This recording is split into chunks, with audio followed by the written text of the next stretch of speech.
অতিরিক্ত মদ পানে ৫ জনের মৃত্যু হয়েছে। খুলনার সোনাডাঙ্গা মডেল থানাধীন বয়রা পূজাখোলা ইসলামিয়া কলেজ মোড়ের তোতার হোটেলে বসে মদপান করেন শালা দুলাভাই সহ মোট ৬ জন। এদের মধ্যে হোটেল মালিক তোতা সহ মোট ৫ জনের মৃত্যুর খবর নিশ্চিত করেন খুলনা মেট্রোপলিটন পুলিশের অতিরিক্ত পুলিশ কমিশনার হুমায়ুন কবির। একসাথে বসে তোতার হোটেলে এরা মদ্যপান করেছিল। অতিরিক্ত মদ্যপান করার কারণে তোতা যে হোটেলে করছিল সেও মারা গেছে।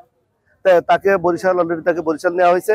এখানে দুইজন আছে, শালা দুলাভাই দুইজন আছে, আর একজন গৌতম, সে আমাদের একজন নাপিত ছিল, সেও সকালবেলা মারা গেছে। মৃতরা হলেন বয়রা শিরির বাজার মোড়ের বাসিন্দা আব্দুর রবের ছেলে বাবু, বয়রা মধ্যপাড়া এলাকার বাসিন্দা আব্দুস সামাদের ছেলে সাবু, বয়রা জংশন রোড এলাকার বাসিন্দা গৌতম কুমার বিশ্বাস, সোনাডাঙ্গার রায়ের মহল এলাকার বাসিন্দা আজিবর এবং বয়রা পাবলিক কলেজ এলাকার বাসিন্দা তোতা।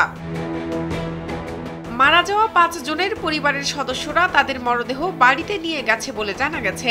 তবে মদ্যপদের মধ্যে সোনু নামে একজনের অবস্থা আশঙ্কাজনক হওয়ায় তাকে খুলনার একটি বেসরকারি হাসপাতালের আইসিইউতে রাখা হয়েছে। আমি যতদূর করছি আমাদের লোক পাঠিয়েছি, সে নাকি অনেক আবু নাসেরের লাইফ সাপোর্টে আছে। তবে অতিরিক্ত মদ্যপান নাকি বিষক্রিয়া, কি কারণে তারা মারা গেছেন তা ময়না তদন্ত ছাড়া নিশ্চিত হওয়া যাচ্ছে না বলে জানান হুমায়ুন কবির।